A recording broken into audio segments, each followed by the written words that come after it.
there are some physical things that we look at specifically in Feng Shui to create that safe environment. So imagine that if you were in your office space, that you need to be in a hug with a Okay. solid wall behind you, and that will give you the security that you need, as well as if you can see out of your window and see out of your door without being directly in line with them, because then you're in the firing line.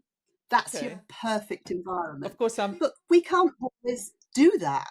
I'm analyzing my own office, especially as my husband has just rebuilt our entire office. And he actually created like a double-sided bit for him, but well, he created it for me because he put in a television behind him as well, so I can do some episode recordings at home. But I sit sort of 90 degrees from him, so I don't actually have a wall behind me, not for quite a fair bit, which is behind his office. Okay. But I do face a window, and I do like that because obviously when I stare at my screen, it gives me the opportunity to occasionally look outside the window and look further away, Rest rest your my eyes, eyes. give Yes, yourself. absolutely. Yeah. So it's physically you're able to get perspective.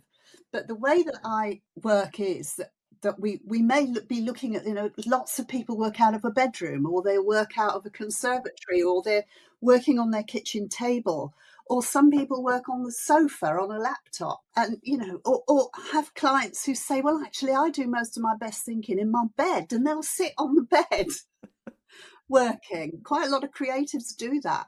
And one of the things I found, or one of the reasons I think they do that, is because they've got this really nice headboardy thing going on at the back, and the pillows, and they feel comfortable and safe and nurtured to allow themselves to be creative, to rest their minds so that they can let Yeah, their creative that's really quite an senses interesting flow point. easier.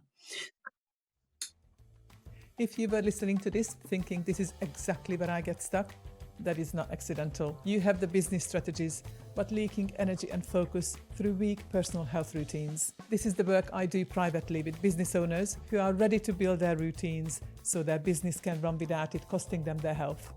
When people in business, they could be doing all the right things on paper, but struggle with the clarity, then do they need to look at what their environment is doing to their nervous system? They absolutely do. And it really, sometimes I'll get really ranty about this. I could rant Go for on. England about this, because as business people looking at our strategy, we look at how we're going to post on social media, how we're going to pull in leads, how we're going to convert those leads. Are we okay? Are we in the rankings? Blah, blah, blah. All of those things are so important because they're all to do with creating a living.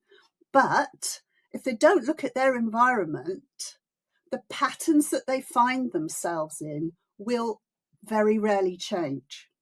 Because if you work from the same, or you live in the same environment and you change nothing, if it's causing a drain on your energy, if it's not supporting you, it's always going to be that way. And you will constantly hit the same patterns.